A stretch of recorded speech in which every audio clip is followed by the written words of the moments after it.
తిరుపతి ప్రజలు ఎప్పుడెప్పుడా అని ఎదురు చూస్తున్నటువంటి తిరుమల శ్రీవారి దర్శనాన్ని ఈరోజు ఎన్డీఏ కూటమి అధికారంలోకి వచ్చిన తర్వాత తిరుమల తిరుపతి దేవస్థానం చైర్మన్గా శ్రీ బిఆర్ నాయుడు గారు బాధ్యతలు స్వీకరించి తిరుపతిలోని స్థానికులకు అందరికీ కూడా ప్రతి నెల మొదటి మంగళవారం ఆధార్ కార్డు ఆధారంగా స్వామివారి దర్శనాన్ని కల్పిస్తామని చెప్పని మొట్టమొదటి సమావేశంలోనే తీర్మానం చేయడం చాలా శుభ పరిణామం. నిజంగా ఇది వెంకటేశ్వర స్వామి అనుగ్రహంతో ఈరోజు టీటీడీ పాలక మండలి నిర్ణయం తీసుకుందని చెప్పి తిరుపతి ప్రజలంతా కూడా భావిస్తూ ఎన్డీఏ కూటమి తరపున తిరుపతి నగర ప్రజల తరపున TTD chairman Shri BR Naidu గారికి హృదయపూర్వకంగా కృతజ్ఞతలు తెలియజేసుకుంటున్నాము. అదేవిధంగా గత 5 సంవత్సరాలండి స్థానికులకి దర్శన భాగ్యం కల్పించండి అని చెప్పి పదే ప్రాధేయపడినా కూడా చెవిటోడికి శంఖం ఊదినట్లు గతంలో ఉన్నటువంటి వైఎస్ఆర్ కాంగ్రెస్ ప్రభుత్వం నిమ్మకు నీరెత్తినట్లు వ్యవహరించి తిరుమల శ్రీవారిని స్థానికులకి దూరం చేయడం జరిగింది. కానీ ఎన్డీఏ కూటమి ఎన్నికల సందర్భంగా మేమంతా కూడా తిరుపతి ప్రజలకు హామీ ఇచ్చాము.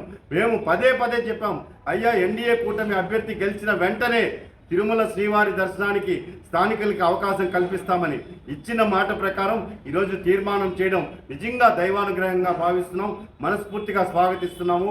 అదేవిధంగా తిరుమల కొండ మీద రాజకీయ ప్రసంగాలు చేయకూడదని చెప్పని, అదేవిధంగా ఏదైతే ప్రైవేట్ హోటల్స్కి ప్రభుత్వ స్థలాన్ని అలిపిరి జూ పార్క్ రోడ్లో కేటాయించారో దాన్ని రద్దు చేసి టీటీడీ స్వాధీనం చేసుకొని అక్కడ యాత్రికుల సౌకర్యార్థం కాటేజీల నిర్మాణం చేపట్టాలని చెప్పని కూడా నిర్ణయించడం చాలా మంచి పరిణామము.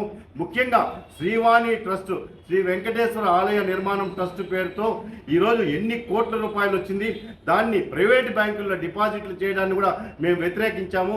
ఈరోజు పాలక మండలిలో వాటన్నింటినీ కూడా తిరిగి జాతీయ బ్యాంకుల్లో వేయాలని, ఎందుకంటే ప్రైవేట్ బ్యాంకుల్లో వేయకూడదని చెప్పి ఆ రోజు నేను హైకోర్టును ఆశ్రయించడం జరిగింది. హైకోర్టు కూడా స్పష్టంగా తీర్పిచ్చినా కూడా గత పాలకులు నిమ్మకు నీరెత్తినట్లు ఇష్టానుసారంగా ప్రైవేట్ బ్యాంకుల్లో వేసేశారు.